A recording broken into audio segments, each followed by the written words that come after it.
It's Westwood One Sports Night, where we remind you that in addition to being the longtime exclusive audio home to the NFL playoffs and the Super Bowl, of course, Westwood One also, of course, carries the Final Four, which is a perfect segue to us being joined by one of the greatest college basketball champions, Mike Krzyzewski, with us. Coach, as much of a pleasure as it is to have you join this new national venture, and it was to cover your final 5 years in Durham, are your retirement interviews going to be looser or different than your press conference persona? Uh, Hopefully, you know, actually, I'm a little bit more in control of what I'm doing now than those darn press conferences. And there aren't the questions that are asked of me in retirement are at a different intellectual level than some of the questions that were asked of me after games. On behalf of the people asking those questions, I apologize No, because no, there were. I'm not saying there weren't good questions, but there were some that were not that good. just a couple weekends ago at Cameron, Duke celebrated the 25-year anniversary of your 2001 title team.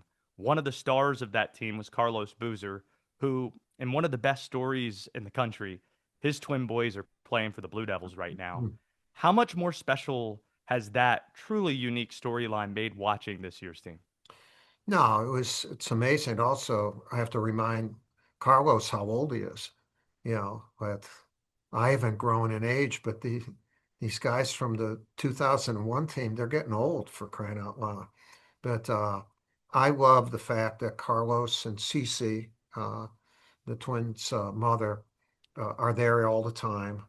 And wow, when you think back of how good Carlos was, and now he's there, he's at every game, and his two boys are really good. Cam obviously is, if not the best player in the country, he's one of the top two or three, and our team is really good and has a chance. So it's been very proud. Also, when every once in a while the grandparents show up, and that's I those bring back the days when we recruited them out of Juneau, Alaska, and how far their journey has come as a result of coming to Duke and then Carlos being so successful. Your last year with Duke was Hubert Davis's first in Chapel Hill, and I remember you saying that you were proud of Hubert Davis for seemingly running his own race. He's his Yeah. own man, he's running his own race. What are you most proud of when it comes to what John Shire's done since taking over your program? Well, I'm even more proud. Uh, and, because I've known John since he was 17. He believed in us and we believed in him, and he came to Duke, was one of the really great players here and a national champion. And then his pro career got cut short because of an injury, and he was able to start coaching at a younger age, and we got him early.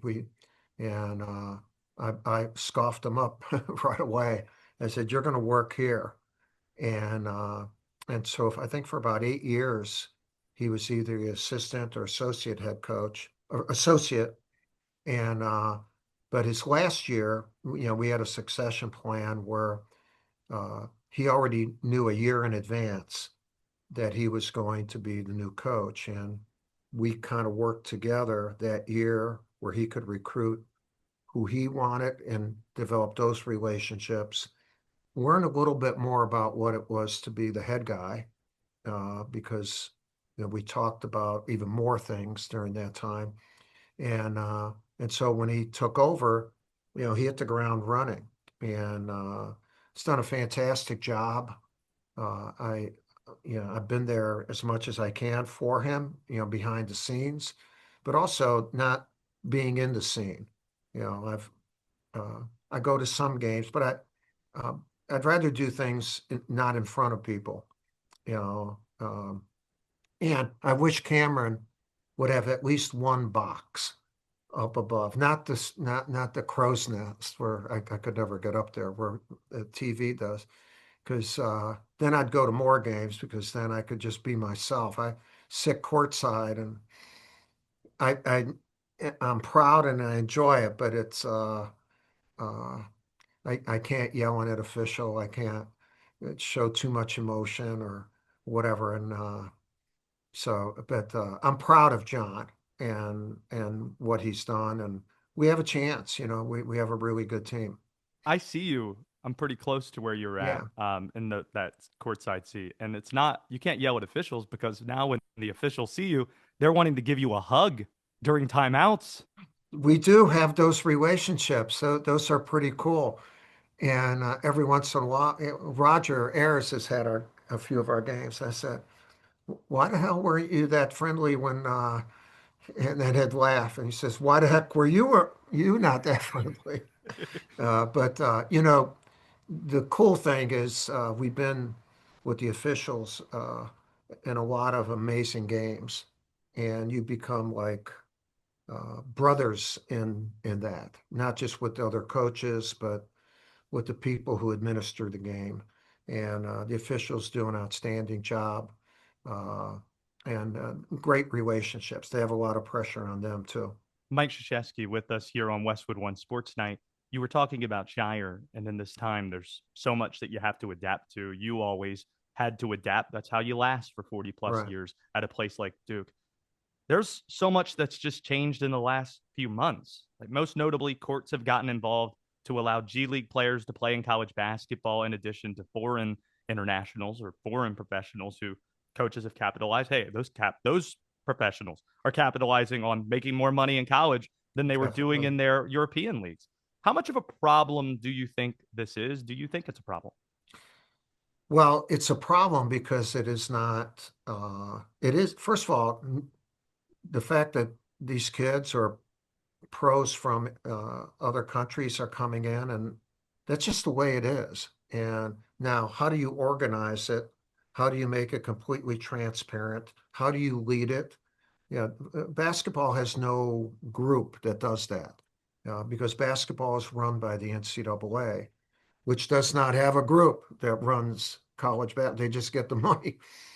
They do have a group, but they have no no control over it. And where football, the CFP, has control over football. And I think the biggest thing that hurts basketball right now is that the four people, the four commissioners of the Power Four, are the most important people in college sports right now. And they're trying to change football. They're trying to keep a breath. No one, that doesn't mean they don't think or want basketball to be good. I'm not saying that. They do. They're all good guys and they understand how important that is. But they don't think about basketball every day. They don't think about what it will be by the summer, by next year. There's no futuristic thinking in that regard. I mean, some people will talk about the size of the tournament. Come on, that's a minute point. And by the way, don't change it. I'll throw that in. Just it's a treasure. Quit messing around with the treasure. Try to figure out how to organize it. So I'm just, yeah, it's professional now. Okay, throw out the word amateurism, which is okay. But that's not bad. It's not amateur anymore. And the thing is, if you're going to treat an international player where they can come here and they're 23, 19, 22, and they've been pros for years and they're coming here to make more money, you got to be careful in how you treat the American player who goes through a different system, is drafted, non-drafted, G League, whatever you do, and say, well, that's wrong, but that is right. Let's figure out what's right for everybody. And otherwise, you're not going to be able to validate this in a court of law because that means you're treating different people differently. And uh, look, the product is still sensational. The gap between the power conferences and the other conferences has widened extensively. And so uh, there's not if a guy is good at mid division or low division one as a young player, he's not going to be at that school the following year. And so the reason those mid majors and that would upset people and whatever is they had old teams, guys that had played together for a long time.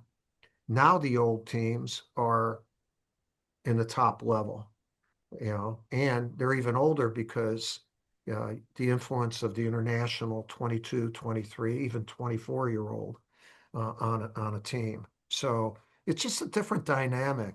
And I wish there was a leader for college basketball, a group, have it run similar to the NBA, and everyone would benefit. So it's equal. Like right now, you're at a school, I'm at another school. I don't know what the heck you're doing. And you don't have to tell me what you're doing, and you don't know what I'm doing. No, I mean, our teams, but how what we're doing, the money aspect, and in the NBA, you know everything. There's salary caps, there's all these things. We need to kind of get there, and right now we're not. So uh, it just keeps escalating. What's happening? Mike Krzyzewski's with us here on Westwood One Sports Night. When you said the words, don't mess with something that's a good thing, don't mess with the treasure, talking about the NCAA tournament, those are almost the same words earlier this week that Roy Williams used to describe the Smith Center and Right. talking about 8 miles from campus. They're having conversations at that university about potentially vacating the building, relocating somewhere else. As somebody who's had his fair share of wins there, how does that hit you? Well, I didn't realize all that was going on.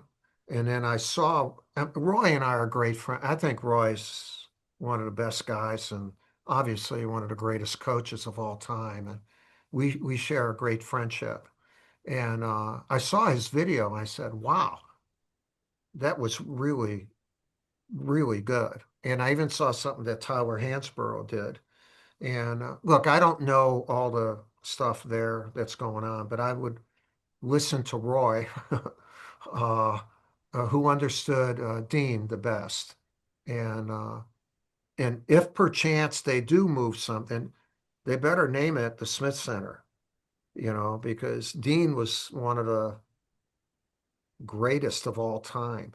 And he not only produced outstanding teams and players, he produced outstanding men. And Roy did this. Roy did the same thing. But hopefully they work all that out. Let's close with something fun since we're talking about headlines of the past week. Mike Krzyzewski's with us here. Kurt Cignetti leading Indiana Ah, to a national championship in football. As a man who's from the Midwest, how impressed were you to see that?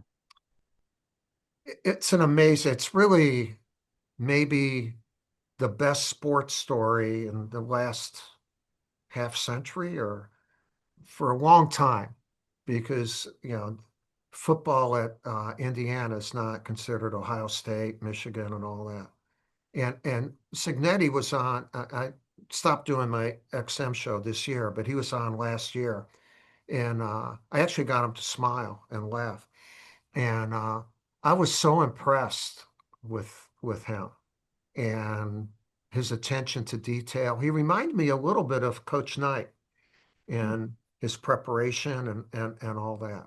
And I'm happy for him. Like, you know, uh, in basketball, turnovers are big.